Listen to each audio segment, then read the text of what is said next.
Montana, big sky, art, and architecture. My name is Renee Francis Kahn, and this is My Montana Story, Part 1. I'm proud to say I grew up in Montana, 4th generation. Raised on a ranch in the Flint Creek Valley, my mom Rita was an artist, caregiver, chief cook, and bottle washer.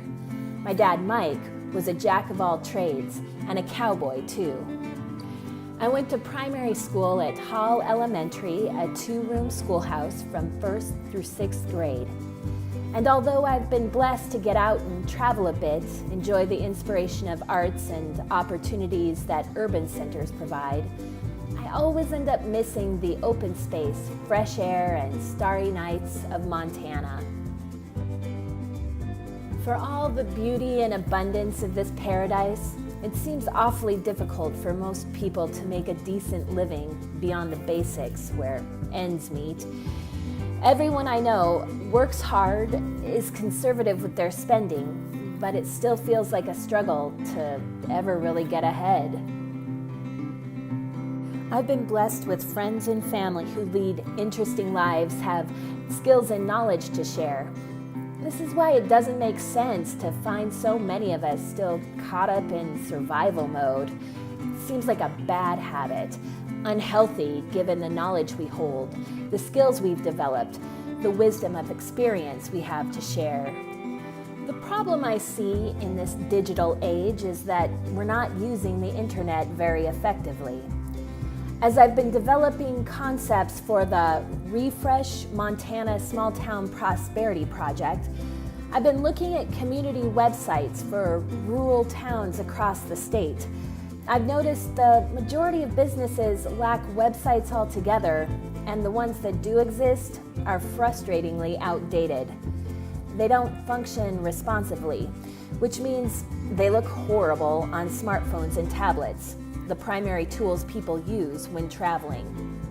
So this gets me thinking, besides recreation and tourism dollars, I wonder what other opportunities are being missed by choosing not to get our individual stories and communities online more effectively.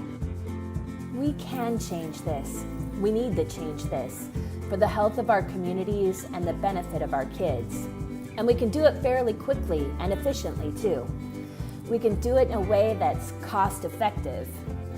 But how can our communities get their stories online in a cost-effective way? It's a good question. The answer will surprise and delight you. Teenagers. Harness the power of our youth. Utilize the tech-savvy skills of our teens, the ones they naturally come by growing up in the digital age, the ones they're learning in school. Put those skills to practical use. Help them develop a resume and portfolio that will give them a competitive edge when they enter the job market by helping us, our community, right here, right now. They help us update our online presence, our websites and social media. It's called applied learning philosophy, like being an apprentice. Only this time, our kids get to take the leading role. Everybody knows that kids are better at technology than the rest of us. Our kids can help their local communities better utilize the power and potential of the internet to tell their stories for the possibility of improving local economic conditions. At the very least, we'll be documenting the stories, history, and characters of our towns. Imagine this as a game. What we're doing here is building a game with both practical and creative ends in mind. My job in this process will be curating experts in story development, social media marketing, and technical skills like audio and video editing. These people will help us build the framework and formula for success. We can then package this process and make it available to other communities and organizations that need help with teens and tech. To get started, we need a centralized project we can all agree on as a goal for our efforts. It could be something like updating the kitchen at a community center, a project that helps kids at an elementary school, or resources for our elders. Our common goal for our community is our cause to celebrate, and we will. When we hit our goal, we will celebrate. After the first project makes its mark and the foundation and framework is in place, it will be easier to initiate the formula and go after the next project the community wants to achieve. Next, we need players. We need a team of kids. I call them Teenage Ninja Tech Stars. These kids will apply journalism skills along with computer and tech for capturing and editing audio and video, turning them into text, and capturing central ideas for social media graphics and blog posts. We help these kids turn the camera from the selfie point of view to the curious journalist point of view. Helping them develop these skills now will support their efforts towards success no matter where their career path leads them in the future.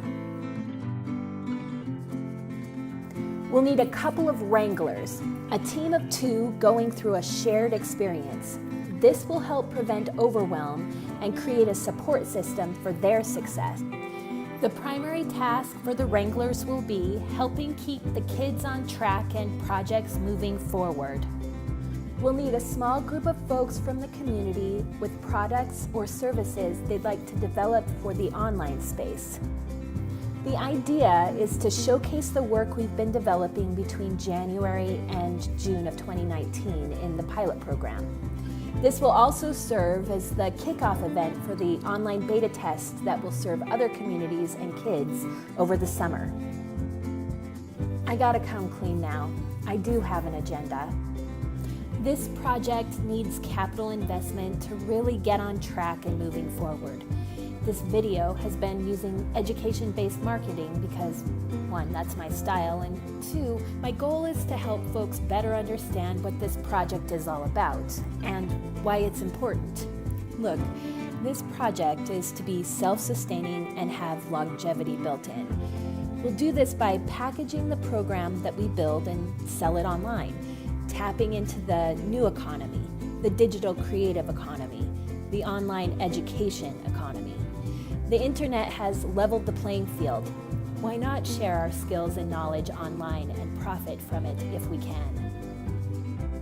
Our kids deserve every advantage they can get, both competitive and cooperative. We can help them gain these practical, marketable skills while connecting to the history and heritage of our community, their community, from another perspective, creativity, technology. All this by inviting them to help us update our online presence. It's a win-win if you ask me. Ultimately, the goal is to improve economic conditions for individuals and communities alike by helping folks game the system and use the internet to their advantage. It's rarely been easy out here on the frontier. Our people were once pioneers and shamans, held the land as sacred to be revered. We can prove ourselves in this fashion once again, sharing our little corner of the globe with our city friends. Give them a chance to experience the calm away from the fast-pacing crowds. Help them revitalize through nature that surrounds us, nature that is part of who we are. It is a blessing and an honor to live in Montana. But if we want to prevent our small towns from fading into the dust, we're going to have to step bravely, boldly into the uncertain territory of the creative digital age. And like our pioneering ancestors, our warrior ancestors who walked these trails before us, it's going to require that we step into unknown territory, refresh our mindset, upgrade our skills, connect on a deeper level with each other and friends we've yet to know. The time is now. This is a call to action for early adopters. This is a call to action for way showers, leaders, and pioneers. It's the dawning of a new day here in Montana. Now, you have to decide how this project might benefit you. Do you know kids that might be inspired by using their tech skills in new ways? Do you have a business that needs an online overhaul and a social media update? Do you have an idea, a skill, a product, or a program that you'd like to share with the world? Because the truth is, the world needs you, and the world needs you now. We need you to show up for us. We need you to share your gifts. Let's connect. I'd love for you to continue on this adventure with me. If you've got the pioneering spirit, let's connect. There's a link enclosed to join our mailing list. We'll keep you in the know with project details and updates. You'll also be the first to receive new videos from the My Montana video series. For now, your support towards this pilot project, sharing it on social media, and financial contribution is gratefully accepted. I'm excited to share this adventure with you as it unfolds. Cheers to our success. Yeehaw and tally ho!